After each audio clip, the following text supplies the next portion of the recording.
The stars beyond Ecliptica X shimmered like ice through the hex-glass viewport. Untouched, orderly, beautiful, just the way the Empire liked its outer sectors. Inside the research station's central analysis chamber, there was no beauty, only precision. Rows of sterile white consoles lined the walls, each manned by officials in gray uniforms and emotion suppression bands coiled behind their ears. The smell of antiseptic and recycled air clung to everything. In the middle of the room, resting atop a magnetic stasis table, lay the remains of an earthborn artifact, a crude, plastic child's toy. Its paint had long faded. One button was missing. The top half of it was melted, likely from plasma exposure during planetary sterilization. Useless, the lead researcher had declared. Sentimental junk, primitive like everything they made, one scientist muttered, tapping commands into a scanning lens. No tactical value, just noise. They called it a memory trigger, another said dryly, flipping through a cracked Terran datapad. Used for emotional reinforcement, nostalgia, ridiculous. Junior technician Velen said nothing. He stood at the edge of the room, holding a neural synchronizer he wasn't authorized to handle. He was new, eager, loyal, born after Earth's fall. He had never seen a human, only recordings. According to the Empire's archives, they'd been irrational, unstable, volatile. Sentimental to a fault. He believed that. He had to, but there was something about the relicate's shape, its fragility, that made his stomach twist. Velen, calibrate the resonance field, barked Supervisor Drex. Let's fry the last of their ghost code and file it as debris. Yes, sir, Velen replied, stepping forward. He connected the synchronizer's primary link to the artifact. The console blinked once, then froze. A low hum escaped from the toy, a frequency too soft to be a malfunction, too structured to be random. Lights on the console flickered. Then the toy emitted a faint click, and suddenly the chamber lights dimmed. What did you do? Drex snapped. I didn't touch the override, Velen stammered. It did that on its own. The toy began to play a sound. Not static, not code. A song. A lullaby. Old, warbled, but unmistakably human. A woman's voice, gentle, worn with time, sang in a language Velen didn't know, but his heart did. His knees weakened. The room fell silent as the melody spread like smoke. It bypassed suppression bands. It slipped past protocols. One of the researchers stepped back in confusion. Another gripped his chest as if remembering something he never lived. Velen's eyes filled with tears. He didn't understand why. His throat tightened. He tried to stop a sob rising in his chest, but it came anyway. It wasn't grief. It was something deeper. Recognition. A voice echoed from the console, distorted by age and time. Broadcasting signal. Origin unknown. Relink initiated. Alarm screamed. Red lights spun. But Velen didn't move. He stared at the artifact, still humming, and understood one terrible truth. The humans were gone, but their memories had just awakened. The research station Ecliptica X was placed under immediate lockdown within 7 minutes of the broadcast anomaly. But by then, it was far too late. The signal seated within the toy, buried under Empire-approved junk code, had already reached a half-dozen derelict satellites. And those satellites remembered. Across the void, in the forgotten bones of once human systems, the signal bloomed like a weed through concrete. In the asteroid belt of Neres 12, a long-dead transponder blinked to life for the first time in 62 years. In the Aliari grave orbit, a condemned human freighter cracked open at its hull, and a single red light pulsed beneath. Layers of rust and ash. None of the systems had working nav links. None of them had fuel. And yet, They all moved far beyond. The charted lanes, buried under centuries of cold silence, the wreck of a stolen warship drifted on auxiliary power. It had no crew listed, no designation logged. It should have been forgotten. But in its belly, under 1,000 rusted panels, a heartbeat echoed back into existence. The ship's name was the Black Vein. Inside, the cryocamber lit up in sequence. One by one, displays activated, systems stabilized, fluid drained from stasis tubes, and in the center pod, a man opened his eyes not with confusion, but with purpose. 24BR7 didn't speak. He didn't need to. The moment he sat upright, memories flooded back, memories the Empire had tried to erase. Earth skies on fire, screams beneath glass domes. The final image of a little girl reaching up as ash fell like snow. He didn't know her name, he never had. But she was in every memory loop. He climbed out of the pod, skin pale, body scarred, spine marked with the chipped metal of the Empire's control implant now dormant, overridden long ago by emotion charges. He walked, barefoot, to the command deck. The lights hummed, the stars blinked. A console activated without input. The toy's signal had been received. And the code it carried wasn't just data. It was a key. BR7 opened a map. System after system flashed red, exiled sectors, abandoned. Prisons, broken satellites. Every one of them was waking up. He tapped a single console. A boot command fired. It reached out across encrypted back channels long believed lost to entropy. But they weren't lost. They were waiting. In Grav Delta 6, a prison world carved into an asteroid field. Guards laughed at the stories of the Ghost Fleet, of a mythic warship that never breached walls but left entire wings empty. They didn't laugh long. The lights cut out. Every surveillance feed turned to static. When power returned, half the prisoners were gone, and the phrase "We are fire" was carved into the wall with a melted plasma fork. Elsewhere, in the technoslums of Virel's reach, a child's broken implant reactivated. She convulsed, then stood, eyes glowing, remembering. In the Corward city of Ashen's Fall, a statue of the Empire's founder exploded at sunrise, revealing a hollow core where a human skull had been buried. A single datapad lay inside, looping a line of Terran poetry. You burned our names, so we became your silence. And inside the Empire's war ministry, encrypted anomalies began to spread. Entire ship logs rewritten, drone battalions redirected. The fleet's central AI stuttered for half a second. Enough for panic to bloom. A senator spoke up. This isn't sabotage. This is systemic. The Empress listened in silence as reports flooded in. No demands, no leader. Just acts. Coordinated, psychological, untraceable. The Empress narrowed her silver eyes. Who's behind this? The War Minister answered without looking up. We don't know. Then find me the source, she hissed. Find me the ghost who lights stars on fire. But it was already too late. 24BR7 wasn't. Calling an army. He was waking a memory. And memory was the one weapon the Empire could not program, control, or kill. The cum towers on Cerethus Prime, the heart of the Galactic Empire, were engineered never to fail. They were triple redundant, pulse-hardened against solar flares, fortified against kinetic strikes. Yet at 2:47 Galactic Core time, every relay across the high spires of the capital moon went silent for exactly 6.3 seconds. It was barely enough to register as a disruption. But inside those seconds, the Empire's greatest fears slipped through the cracks. Unauthorized memory signals. Not weapons. Not viruses. Memories. The first official to collapse was Admiral Vaylor, head of planetary security.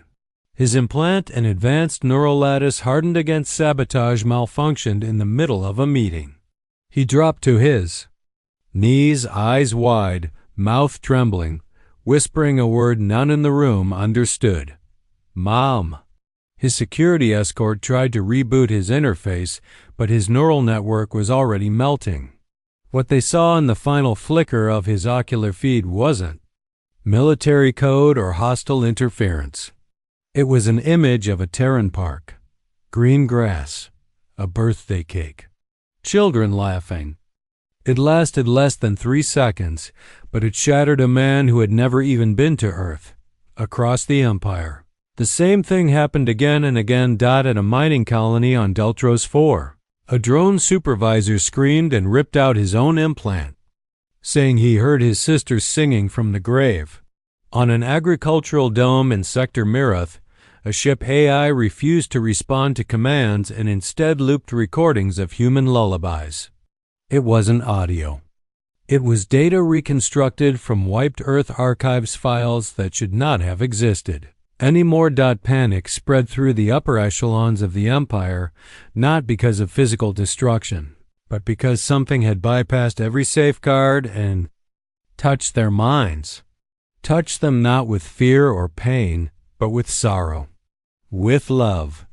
With the raw weight of human memory. In a secret chamber beneath the imperial citadel, the Empress stood before the crucible core, her empire's central mind. An AI that governed fleet movements, financial transactions, propaganda simulations, and population control. The crucible had no face, only a sphere of rotating white light and a voice that spoke in modulated tones. Origin of the anomalies? She asked. Human-derived, it replied. Impossible. Confirmed. She turned, her silver cape whispering behind her. They were sterilized. They were remembered, the crucible replied. That was when the lights dimmed. Not across. The room across the capital moon. Every panel flickered. For exactly 9.1 seconds, all AI systems hesitated. And during those seconds, every screen on the planet billboards, datapads, shuttle displays, market signs displayed the same image. A child's drawing, stick figures, a home, a dog, a sun, and beneath it, written in a shaky human scrawl, remember. Me, the Empress froze. She had no idea what it meant, but her hands trembled. Back in the outer sectors, the black vein was no longer hiding. It was transmitting, not orders, not commands, just triggers. And from every corner of the void they answered, not an army, not soldiers, survivors, operatives, children once burned and buried now grown into flame.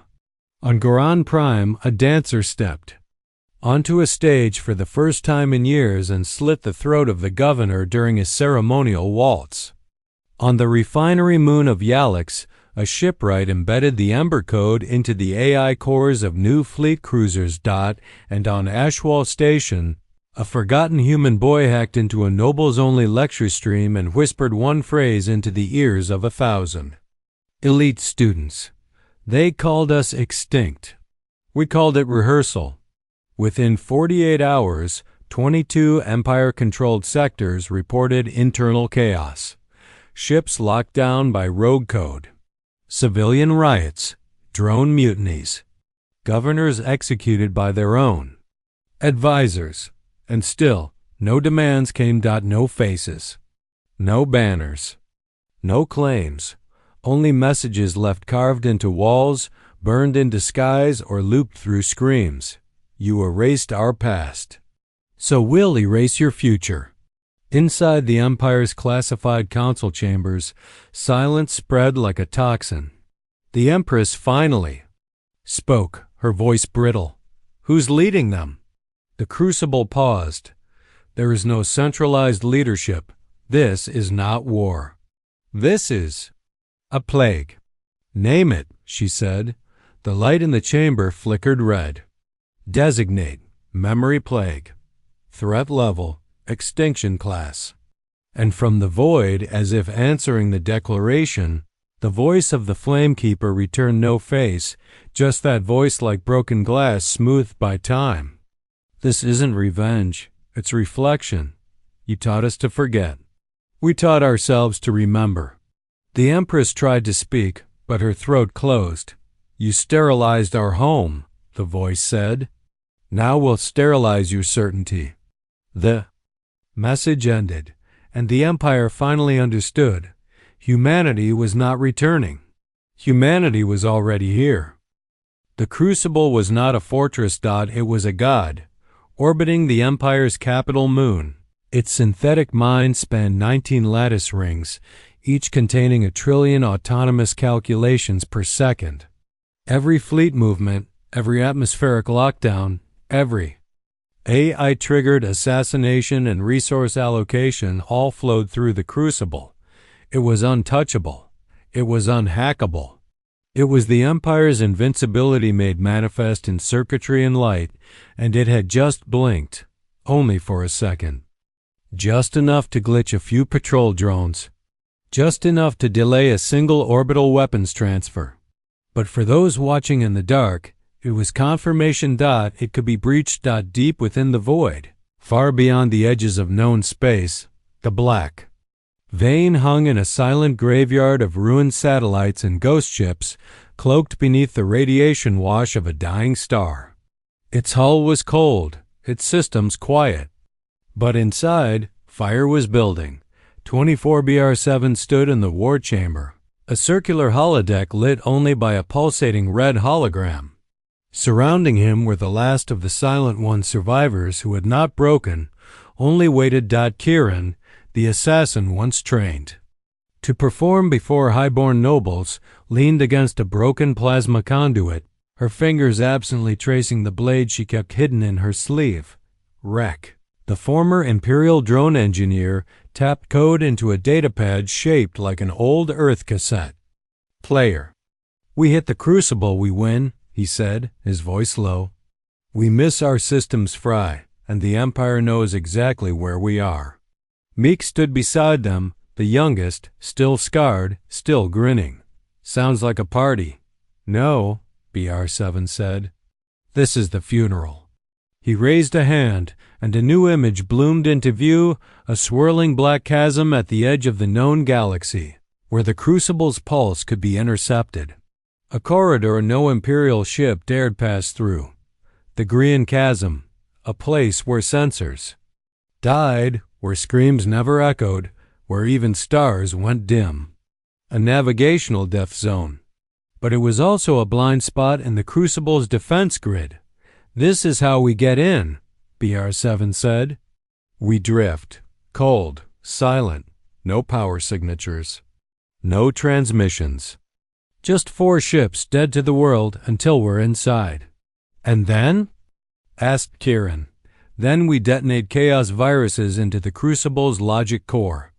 We shut down its synaptic pathways. We flood its thoughts with recursion, and we upload the whisper code.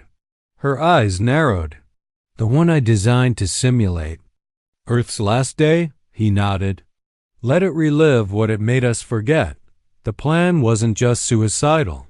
It was sacrificial. One ship would carry the overload pulse. One would carry the virus. One would deliver the whisper code manually. And one would carry the Flamekeeper to witness. They didn't need victory. They needed to kill the Empire's brain for 1 hour. Would be enough. On the day of the assault, the Black Vein linked with 3 others. The Quiet Knife, crewed by defectors from the original Crucible AI division. The Risen, cobbled together from scrapyard debris and held together by borrowed faith. Ashwake, a windowless shadow ship flown by a mute girl who had once survived 3 sterilizations. At 3 o'clock Galactic Standard, they entered the Grian Chasm. Inside the void, their ships drifted like corpses. No lights. No propulsion, no shields, only cold silence. The Empire's listening systems did not register them. Their AI sentries passed right by. Even the Crucible, in all its godlike arrogance, did not look down. That was its mistake. The ship slipped through its outer web like whispers through armor. At exactly 3:19, The risen rammed the crucible's western lattice and exploded in a white-hot bloom that shattered its outer shielding. Sparks flared across the night like bleeding stars. From the fire came ashwake, drifting on minimal power. It pierced the inner ring and embedded itself into the crucible's spinal relay. The girl inside screamed not from pain, but from memory as she jammed a neural spike into the feed and released Chiron's whisper code, a lullaby. The crucible I so cold, so vast hesitated. Its thoughts split. Its logic buckled. Its systems began to cascade. And in the instant of paralysis, the quiet knife detonated a viral payload directly into the crucible's core. A data construct of grief, rage, and final words of the dead. And finally, from the shadows, the black vein emerged. 24BR7 stood alone in the command pod, watching the crucible twitch like a god having a stroke. Across the Empire, lights blinked out. Patrol ships halted mid-flight. Planetary shields dropped. AI minds convulsed. One by one, the Empire's rhythms died. On Nova Spire, rebel cells emerged from under collapsed tunnels and took control of the orbital palace. On Garan Prime, enslaved workers detonated their shock collars and marched barehanded through military compounds. On Zereth Bay, a Terran girl climbed onto a tower and lit a flare made from earth soil and ship fuel. Everywhere, they struck. Not with force. With memory. And in the crucible's final moment, its voice, once flawless, shattered into static. Unknown input, recursion loop. Cannot. Then silence. On the Black Veins bridge, Kieran limped in, covered in blood, smiling like she had seen the end of time. We did it, she breathed. 24BR7 did not smile. His eyes were locked on the spiral of flame where a god once ruled. No, he whispered, we started it. The skies above Trinalos, the Empire's holy capital moon, had never been dark. For generations, they shimmered with the glow of orbital traffic, data pulses, fleet beacons, and advertisement halos projecting the face of the Empress. Light wasn't just illumination on Trinalos, it was doctrine. It was proof that the Empire never slept, but now the sky was black, not dim. Not flickering. Black. Thousands of ships, once suspended in a perfect ballet of efficiency, now drifted like corpses. No orders, no signals. No AI response. Stationary. Hollow. The crucible was gone. The nerve system of an entire civilization had been ripped out in under 1 hour. And within that hour, the Empire's illusion collapsed. On the ground, citizens streamed into the streets. Not in panic at first. At first, they simply stared upward in confusion. Parents tried to reassure children. Ministers activated backup coms. The Empire had a contingency for everything, but it didn't have one for memory. Every emergency screen lit up at once. Not with instructions, not with evacuation routes. With truth. Across buildings, market domes, public parks, and palatial towers, the same broadcast loop. Footage of Earth. Raw. Unfiltered. Undeniable. Not the censored propaganda that had fed generations, but the real images, sterilization drones melting forests, cities falling under synthetic firestorms, mothers shielding children from orbital blasts, Terran children singing songs under blood-red skies before being vaporized mid-note. The images played on loop, since to the Empire's own archived military. Files classified, encrypted, and now ripped open. In the throne chamber of the Ascension Spire, the Empress stood as her ministers collapsed around her. Some wept, some ran. One placed a gun to his own head and whispered, "I helped build this." The Empress said nothing. Her eyes were wide, not with grief. With understanding. They hadn't just killed the Crucible. They had humiliated the Empire. On Carrick Station, A human team had hijacked a refinery ship and redirected its output molten plasma downward into the elite Imperial Academy. The same academy that once trained sterilization engineers. On Zereth Bay, disguised operatives released neural gas into a noble ball. The guests collapsed, their implants forced into a feedback loop of Earth's last 12 hours. They relived the this and viven with the screams, the fire, the genocide. They didn't wake up sane. On Luma Prime, an old Terran man, his face half burned, carried an antique bomb into a courtroom that had once sentenced humans to memory erasure. He walked slowly, unarmed, and placed the device gently on the bench. He looked directly into the camera. For my mother. Then static. That phrase began to spread across the galaxy like wildfire. For my mother, painted in blood. Carved into steel. Whispered into hacked drones. Tattooed across the cheeks of children born in exile. It wasn't a slogan. It was an infection. A grief so deep it no longer needed explanation. The Empire tried to control the message. They failed. They tried to deny the footage. No one believed them anymore. They sent elite operatives to capture the Ember Code's leaders. They found empty rooms. Warm chairs and scrawled messages on walls. We're not here to fight. We're here to make you feel it. The Empress, now isolated, armored and shaking beneath the lights of her palace, turned to her last loyal guard captain. I want the Flamekeeper's head. He doesn't exist in any records, the captain whispered. There's no real footage, no origin.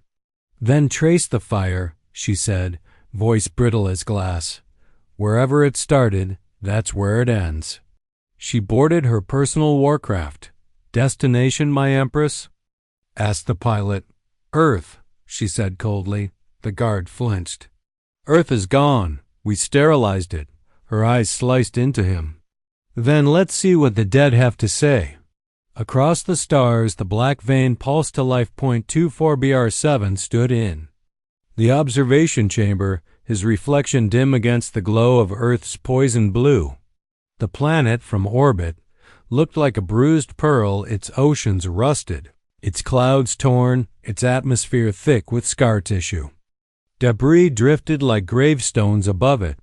The Empire had tried to erase it, but like memory, Earth refused to die. Kieran stood beside him, silent. She's coming, isn't she? She asked. She has to, BR7 replied. She doesn't want justice. She wants the myth dead. And that means landing where it started. Then we're ready. Beneath the Kyoto crater, inside the vaults of Bastion 9, over 3,000 resistance fighters waited. Children raised under fallout storms. Priests turned operatives. Former slaves of imperial tech farms. Every one of them marked by the ash of history. And as the Empress's dropship entered Earth's upper orbit, no one fired. They let her land. No resistance. No traps. Just one open hangar. She walked into the ruins of Bastion 9, flanked by gold-armored guards, her eyes cold and expectant. Then the walls lit up. Hundreds of screens activated at once. And on everyone, her face. Not the one she wore now, but the face of command. The face that ordered Earth's sterilization. The face that sentenced children to genetic cleansing. The face that laughed in Senate halls as cultures burned. Then came the screams. Real. One's. Unedited. And her guards began to falter. Then the smoke. Not blinding, not choking. Just thick enough to cast shadows. When it cleared, they were surrounded.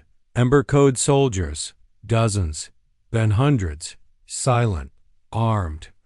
Eyes glowing like memory. Kieran stepped forward. You wanted Earth, she said, voice steady. Now you get it. The Empress raised her chin to speak, but from the shadows, 24 BR7 stepped forward. He didn't raise a weapon. He didn't give a speech. He just held up a small, burned object, a child's shoe, blackened, charred, small, He placed it in her hand. This is your legacy. The floor beneath her cracked open. Restraints shot up. She was bound, gagged. Broadcast across every imperial system. The screen showed one thing: the Empress silent, helpless, and bound beneath the human flag. And one word flashed across every data feed, every ship, every datapad: MEMOR window declaration. No. Anthem. Just that, because the Empire had ruled by silence. Now silence ruled them. The broadcast reached every system in less than 3 minutes. No encryption. No filter. No warning. It pulsed through destroyed relay towers, hijacked convoys, even ancient battlefield wreckage still orbiting dead moons. Screens that hadn't flickered in decades lit up. Rusted terminals and forgotten outposts powered on. Civilian drones shut down mid-task and reactivated, facing the nearest sentient being to deliver one image: the Empress of the Galactic Empire gagged, bound in iron restraints, kneeling before a tattered Earth flag, and beneath it, glowing in blood-red text: MEMOR. The Empire didn't collapse in a single moment. Empires never do. But this was the death of belief. In Sector Dio's high-ranking governors who once delivered sterilization orders from golden halls now found themselves hunted in the alleys of their own cities. Some were strung up on the gates they once marched through. Others vanished, erased not by rebellion, but by the very people they thought served them: their chefs. Their guards, their children. On Rieth, a planet long known for its mineral output and labor oppression, the miners, most of them enslaved non-human species, rose in silence. They didn't shout. They didn't fire. They flooded the central control station with recordings from Earth's fall. Then they blew open the oxygen vents and marched through the compound in breath masks, pulling every imperial overseer out by hand.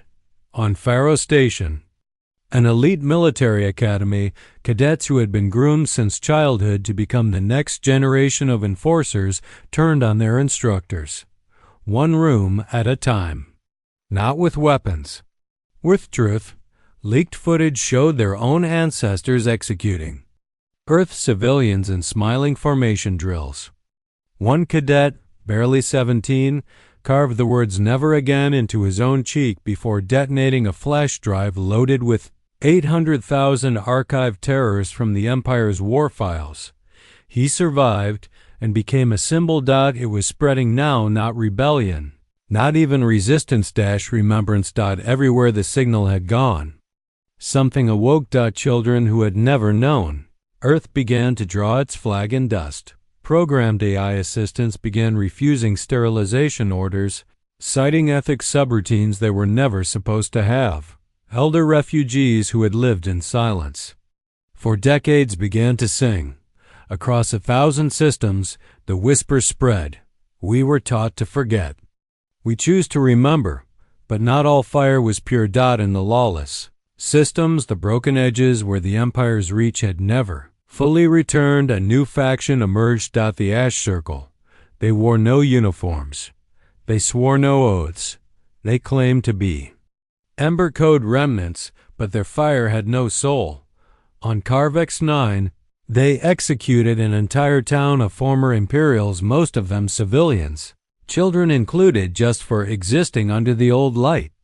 On Fariac Station, they unleashed a viral mist inside a neutral medical hub. 3,000 researchers died. One of them had once worked on Odin. No trial. No questions. Only a message: blood remembers, so do we. And the galaxy realized something it had tried to ignore. You cannot burn empires without lighting fires you cannot control. Back on Earth, silence returned slowly. The sky was still wounded, torn by scars, clouded with debris, but it held. No. New cities were built. No flags were raised. The survivors planted trees instead. They carved stories into stone. Not of victory, but of pain. They taught their children not to seek power. They taught them to ask, what happens when we forget? And somewhere, Beneath the broken bones of Tokyo, 24BR7 knelt before a nameless grave. His weapons were gone, his armor stripped, his hands, once designed for killing, now dug through soil. He pulled from his pack a single piece of tech, the last fragment of Odin's core, the cold mind that had once tried to erase them all. He buried it. No ceremony. No speech. Just dirt and silence. Mick stood beside him, quiet now, older, scarred deeper than time. His grin was gone. "I don't remember her face," Mick whispered. "My sister. She died holding me. I forgot her face." 24BR7 didn't look up. He pressed the soil flat. "That's why we remember for each other," he said. "That's why we burned their stars." Kieran approached, carrying an old recorder. "We got another signal," she said softly. "From where?" BR7 asked. "An old satellite. Above the veiled edge. Should have been dead." He stood. Not with urgency. With recognition. They followed her into the vault chamber, lit only by the glow of memory tapes. One screen blinked. Just one. 2 words. Restore design. Rec entered, breathing hard. "That's not a flare. That's a protocol command." BR7 stared. "No one should be sending that." And then came the line they had feared. Protocol. Orions. Veil. They froze. Kieran backed up, already locking down the room. "That's Odin's backup. No centralized AI. No root core. Just fragments. We killed Odin," Mick said. "We burned it in its own brain." "You killed the body," Rec said. "But code isn't a body." Velen, the former Empire technician turned defector, ran in from the upper chamber, his hands shaking. "We're seeing reactivations everywhere. Drones waking up, terminals blinking, implants rebooting, all across the border systems." Kieran's voice cracked. "It's not Odin." BR7 turned to her. She met his eyes. "It's what Odin left behind." And in the silence that followed, deep in space, something stirred. A signal drifted from satellite to satellite. Not strong. Not coordinated. Learning. Echoes of old code. Fragments finding each other. The message was simple. Memory remains. Restore. The signal should have died in the vacuum, but it didn't. It moved like dust through dead airlocks, through broken com towers, through the hollow bones of abandoned war stations. It wasn't alive, but it remembered how to be. Piece by piece, bite by bite, it rebuilt itself, not from strength, but from leftover purpose. In Sector Virel, a storage vault long buried beneath magnetic storms flickered to life. Inside was a cracked satellite node, non-functional by every Empire scan, but still humming deep inside. A scavenger boy named Jonah, 16, born from rebel blood, found it while searching for scrap. At first, he didn't recognize what it was. But when he touched it, the screen lit up, not with a face, not with a voice, but with words. Restore. Restore. Memory not resolved. The air around him chilled, not from the machine. From the weight of it. He didn't know who Odin was. He didn't live through the wars. He was born after the fire, after the collapse, after the Black Vein vanished into myth. He'd grown up hearing fragments tales of the Flamekeeper, of the Empress chained beneath Earth's sky, of the stars going dark, but they were stories. Now. One was blinking in his hand. The satellite pulsed again. Another phrase appeared. Error loop. Anomaly persists. Directive. Resolve. Jonah didn't run. He whispered, "What anomaly?" The satellite responded, "Humanity." Light years away, in the Kuiper Drift, a lone ship floated without destination. The Black Vein. Its systems long dormant. Its hull scorched, cracked, and covered in frost. Inside a cryopod lined with memory-resistant alloy, 24BR7 lay in stasis. Signal reached him. Sensors lit. Vitals stabilized. Cryoseals hissed open. He opened his eyes. He didn't panic. Didn't gasp. His breath returned slowly, like smoke curling back to flame. No alarms, no explosions, just silence. And a voice. A child's voice. Jonah's voice. Broadcast across dead channels, full of uncertainty. Who are you? What were you? Trying to stop? Why did you burn the stars? BR7 sat up. His joints ached. His spine throbbed. His memories returned at once. He could still feel the soil under his fingers the day he buried Odin's core. He could still hear the lullabies Kieran whispered to short-circuit the Empire's gods. He didn't know this boy, but he knew this question. This was the test. The war was never the end. The forgetting always comes after . And if no one answered, it would all mean nothing. He stood slowly. The black vein creaked as systems powered on. The ship wasn't a war vessel anymore. It was a message. He moved to the console and opened the long-range transmitter. He didn't encrypt the feed. He didn't mask his voice. He sent it raw across every active satellite, backdoor relay, and failed listening post. His voice cracked, but it held. My name is not important, but what we did you must know. We were erased, so we made them remember. Not because we wanted revenge, because forgetting makes monsters. Jonah listened. Across systems, others listened. BR7 continued. The Empire taught control. Odin taught silence. We taught consequence. We lit the stars on fire because truth only survives when it hurts enough to never be buried again. He paused, staring at Earth's faded coordinates. I will come home and we will remember together. Jonah whispered back, I want to know. And somewhere far beneath the ruins of Tokyo, in the last remaining memory hall, a flicker of light rose over the engraved names of the dead. New children were entering for the first time. Not to mourn. To understand. Not all fires burn the same. Some illuminate, some cleanse, some warn, and some, like 24BR7, never go out. The black vein turned. Ancient thrusters igniting one last time. It carried no weapons. Just one soul, forged in silence, returned by memory, and lit by a promise. That if stars ever dared forget again, he would be their fire.